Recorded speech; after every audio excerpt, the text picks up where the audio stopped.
ನಮಸ್ತೆ ಸ್ನೇಹಿತರೆ, ನಾನು ನಿಮ್ಮ ರೇಖಾ ಕನ್ನಡತಿ. ಆರ್ ಕೆ ಮೀಡಿಯಾ ಚಾನಲ್ಗೆ ಸ್ವಾಗತ. ಈಗಾಗಲೇ ನೀವು ಮಕ್ಕಳು ಓದಿದ ಟೀಚರ್ ಡೈರಿನ ನೋಡ್ತಾ ಇದ್ದೀರಾ. ಟೀಚರ್ಗೆ ಯಾಕೆ ಸಂತೋಷ ಆಯಿತು ಅಂದರೆ ಶಾಲಿನಿಗೆ ಸಂತೋಷ ಆಗಿದ್ದ ಕಾರಣನ ನಾವು ಹಿಂದಿನ ಅಧ್ಯಾಯದಲ್ಲಿ ತಿಳ್ಕೊಂಡಿದ್ದೀವಿ. ಈಗ ಮುಂದಿನ ಅಧ್ಯಾಯದಲ್ಲಿ ಯಾವ ವಿಷಯದ ಬಗ್ಗೆ ಹೇಳ್ತೀನಿ ಅಂತ ನಿಮ್ಗೆ ಹೇಳಿದ್ದೆ. ಎಸ್, ರುಸ್ತುಂ ಯಾರು, ರುಸ್ತುಂ ಪಪ್ಪ ಅಂತ ಶಾಲಿನಿ ಯಾಕೆ ಕರೀತಾಳೆ ಅಂತ ನಿಮಗೆಲ್ಲ ಕುತೂಹಲದಿಂದ ಕಾಯ್ತಾ ಇದ್ದೀರಾ ಅಲ್ವಾ ಸ್ನೇಹಿತರೆ? ಹಾಗಿದ್ರೆ ಈ ಒಂದು ಅಧ್ಯಾಯದ ಹೆಸರು ಅಪ್ಪನಿಗಿಂತಲೂ ಮಿಗಿಲು ಅವರು. ನೋಡಿ ಎಷ್ಟು ಚೆನ್ನಾಗಿದೆ. ಅಪ್ಪನಿಗಿಂತ ಹೆಚ್ಚು ಅಂದರೆ ಅವರು ಆ ಸ್ಥಾನವನ್ನು ಪಡ್ಕೊಂಡಿದ್ದಾರೆ ಅಂದರೆ ಅದಕ್ಕೆ ಒಂದು ಬಲವಾದ ಕಾರಣ ಖಂಡಿತ ಇರುತ್ತೆ ಅಲ್ವಾ? ಯಾವುದೇ ಒಂದು ವ್ಯಕ್ತಿನ ನಾವು ಉನ್ನತ ಸ್ಥಾನಕ್ಕೆ ಏರಿಸಬೇಕಾದ್ರೆ ಖಂಡಿತ ಅವರು ಮನಸಾರೆ ಅವರು ಇಷ್ಟ ಆಗಿರಬೇಕು, ಅಥವಾ ಯಾವುದೋ ಒಂದು ರೀತಿಯಲ್ಲಿ ಅವರು ನಮಗೆ ದೇವ್ರ ಸಮಾನ ಆಗಿರಬೇಕು. ಅಂದಾಗ ಮಾತ್ರ ನಾವು ತಂದೆಗಿಂತ ಹೆಚ್ಚಿನ ಸ್ಥಾನವನ್ನು ಕೊಡೋಕ್ಕೆ ಸಾಧ್ಯ ಆಗುತ್ತೆ ಅಲ್ವಾ ಸ್ನೇಹಿತರೆ?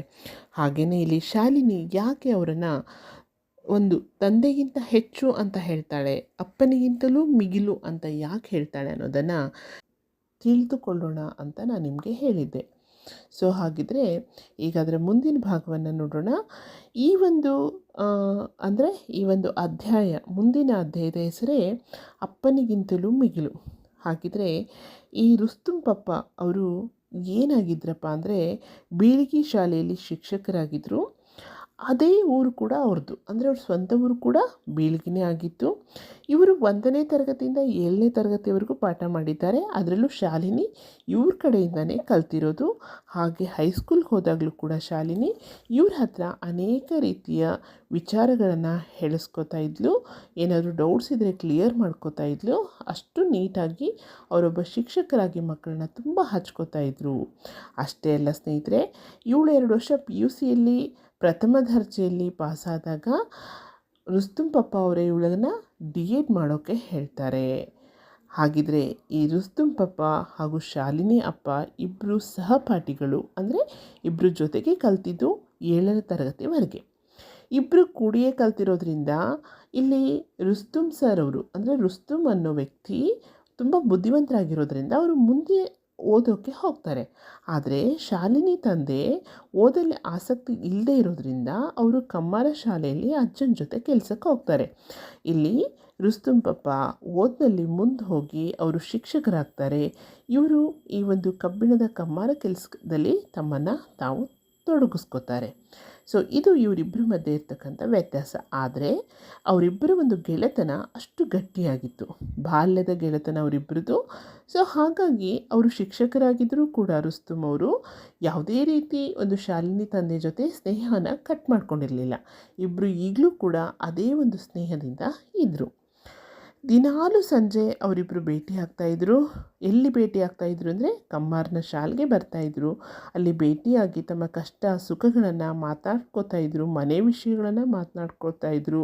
ಹೀಗೆ ಅವರ ಒಂದು ಸ್ನೇಹ ಅನ್ನೋದೇನಿದೆ ಅಲ್ಲ, ಅದು ತುಂಬ ಗಟ್ಟಿಯಾಗಿ ಉಳಿದಿತ್ತು. ಆದರೆ ಈ ಒಂದು ವಿಷಯದ ಜೊತೆ ಇವರು ಏನು ಮಾಡ್ತಾಯಿದ್ರಪ್ಪ ಅಂದರೆ ಏನೇ ಕಷ್ಟಕ್ಕೆ ಸಹಾಯ ಮಾಡ್ತಾಯಿದ್ರು ರುಸ್ತುಂ ಅವರು. ಯಾರಿಗೆ?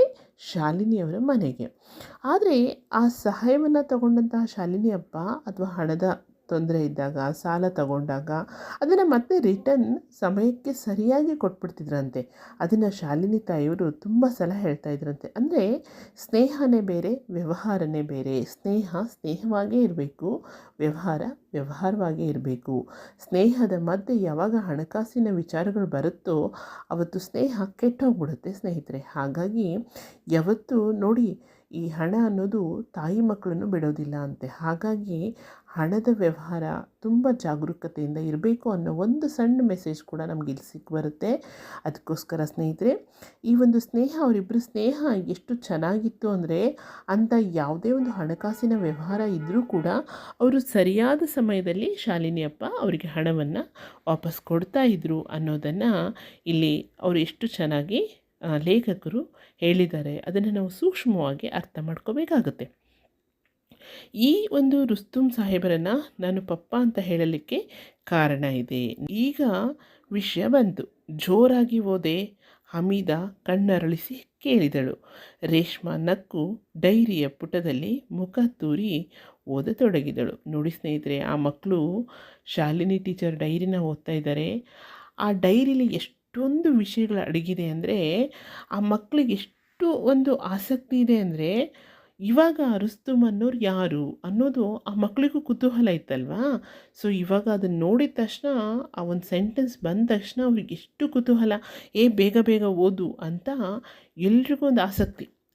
ಸೊ ಈಗ ನೋಡಿ, ನಾನು 7ನೇ ತರಗತಿ ಮುಗಿಸಿದಾಗ ಇವಳಿಗೇಕೆ ಹೈಸ್ಕೂಲ್, ಮನೆ ಕೆಲಸ ನೋಡಿಕೊಂಡು ಇರಲಿ ಅಂತ ಅಪ್ಪನ ಅಣ್ಣ ತಮ್ಮಂದಿರು ಒತ್ತಾಯ ಮಾಡಿದರು. ಅಪ್ಪ ಸುಮ್ಮನಾದಾಗೂ ನನ್ನ ಸಹಾಯಕ್ಕೆ ಬಂದವರು ರುಸ್ತುಂ ಪಪ್ಪ. ಹುಡುಗಿ ತುಂಬ ಜಾಣೆ, 10ನೇ ತರಗತಿವರೆಗೆ ಓದಲಿ, ಮುಂದೆ ನೋಡೋಣ ಎಂದಾಗ ನಾನು ಹೈಸ್ಕೂಲ್ಗೆ ಹೊರಟೆ.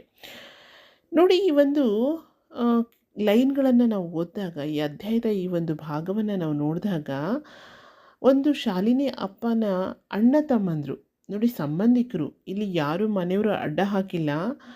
ಆದರೆ ಆ ಶಾಲಿನಿಯ ತಂದೆಯ ಅಣ್ಣ ತಮ್ಮಂದರು ಅಂದರೆ ಅವಳಿಗೆ ಚಿಕ್ಕಪ್ಪ ದೊಡ್ಡಪ್ಪ ಆಗ್ತಕ್ಕಂಥವರೇ ಅವಳ ಓದಿಗೆ ಒಂದು ಅಡೆತಡೆಗಳನ್ನು ತರೋಕ್ಕೆ ಪ್ರಯತ್ನ ಮಾಡಿದ್ರು. ಆ ಸಂದರ್ಭದಲ್ಲಿ ಅವರಪ್ಪ ಏನೂ ಮಾತಾಡೋಕ್ಕಾಗದೇ ಇದ್ದಾಗ ರುಸ್ತುಂ ಪಪ್ಪ ಅವರೇ ಮುಂದೆ ಬಂದು, ಅವಳು ತುಂಬ ಜಾಣೆ ಇದ್ದಾಳೆ, ಅವಳು 10ನೇ ತರಗತಿವರೆಗೂನಾದರೂ ಓದಲಿ, ಆಮೇಲೆ ನೋಡೋಣ ಅಂತ ಹೇಳಿದಾಗ ಮತ್ತೆ ಅವಳು 10ನೇ ತರಗತಿ ಓದು ಮುಂದುವರಿತು. ಅದು ಮುಗಿದ ಮೇಲೂ ಮತ್ತೆ ಅದೇ ರೀತಿ, ಅಂದರೆ ಯಥಾ ರೀತಿ ಮತ್ತೆ ಅವ್ರ ತಂದೆ ಕಡೆಯವರು ತುಂಬ ಕಿರಿಕಿರಿ ಮಾಡೋಕ್ಕೆ ಸ್ಟಾರ್ಟ್ ಮಾಡ್ತಾರೆ. ಹೆಣ್ಮಕ್ಳು ಎಷ್ಟು ಓದಿದ್ರು ಅಷ್ಟೇ, ಇನ್ನೊಬ್ಬರು ಮನೆಗೆ ಹೋಗಬೇಕು, ಮದುವೆ ಮಾಡಿಕೊಡ್ಬೇಕು, ಇದೆಲ್ಲ ಯಾಕೆ ಬೇಕು, ಸಾಕು ಅವಳನ್ನ ಓದಿಸಿದ್ದು ನಿಲ್ಲಿಸ್ಬಿಡು ಅಂತ ಎಲ್ಲರೂ ಅವ್ರ ತಂದೆಗೆ ತುಂಬ ತೊಂದರೆ ಕೊಡೋಕ್ಕೆ ಸ್ಟಾರ್ಟ್ ಮಾಡ್ತಾರೆ. ಆಗ ರುಸ್ತುಂ ಪಪ್ಪ ಹೇಳ್ತಾರೆ, ಬೇಟಿ ನೀನು ಚೆನ್ನಾಗಿ ಓದು, ಅವರಿವರ ಮಾತುಗಳನ್ನು ಕಿವಿಗೆ ಹಾಕೋಬೇಡ, ನಾನಿದ್ದೇನೆ. ರುಸ್ತುಂ ಪಪ್ಪನ ಧೈರ್ಯದ ಆ ಮಾತುಗಳು ನನಗೆ ಪ್ರೇರಣೆಯಾಗುತ್ತಿದ್ದವು. ನಾನು ಹೈಸ್ಕೂಲ್ಗೆ ಪ್ರಥಮಳಾಗಿ ಬಂದಾಗ ಎಲ್ಲರೂ ಖುಷಿಪಟ್ಟರು. ಅಪ್ಪನ ಅಣ್ಣ ತಮ್ಮಂದಿರು ಬಾಯಿ ಮುಚ್ಚಿಕೊಂಡರು. ಕಾಲೇಜಿನ ಶಿಕ್ಷಣಕ್ಕೆ ಹಸಿರು ನಿಶಾನೆ ಸಿಕ್ಕಿತು. ನೋಡಿ, ಎಷ್ಟು ಚೆನ್ನಾಗಿದೆ ಅಲ್ವಾ.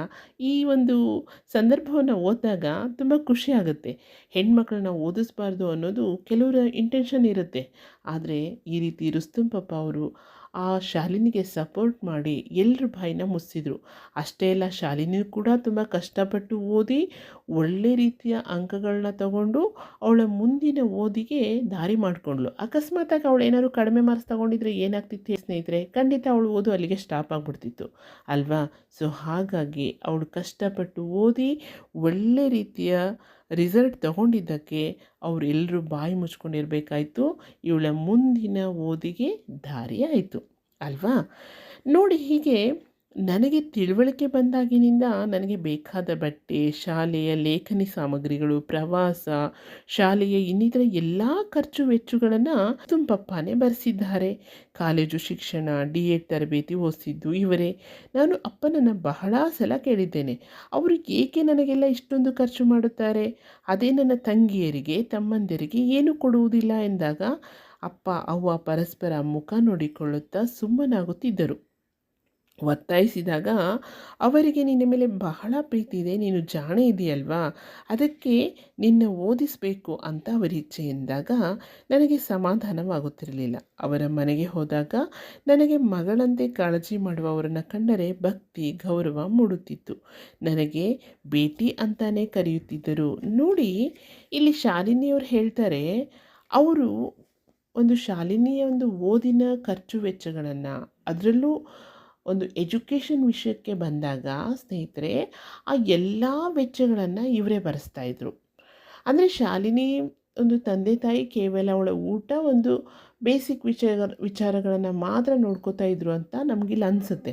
ಮುಂದೆ ಓದಲಿ ಅಂತ ಮತ್ತೆ ರುಸ್ತುಂ ಪಪ್ಪ ಅವರು ಅವಳಿಗೆ ಮತ್ತೆ ಸಪೋರ್ಟಿಂಗ್ ನಿಲ್ತಾರೆ. ಆಗ ಇವಳನ್ನು ಬಾಗಲಕೋಟೆಯ ಬಸವೇಶ್ವರ ಶಿಕ್ಷಕಿಯರ ತರಬೇತಿ ಕಾಲೇಜಿಗೆ ಪ್ರವೇಶ ಪಡೆಯೋಕ್ಕೆ ಅರ್ಜಿ ಹಾಕಿಸ್ತಾರೆ. ಆಯ್ಕೆಯಾಗುತ್ತೆ. 2 ವರ್ಷ ಹಾಸ್ಟೆಲ್ನಲ್ಲಿ ಇರ್ತಾಳೆ ಶಾಲಿನಿ.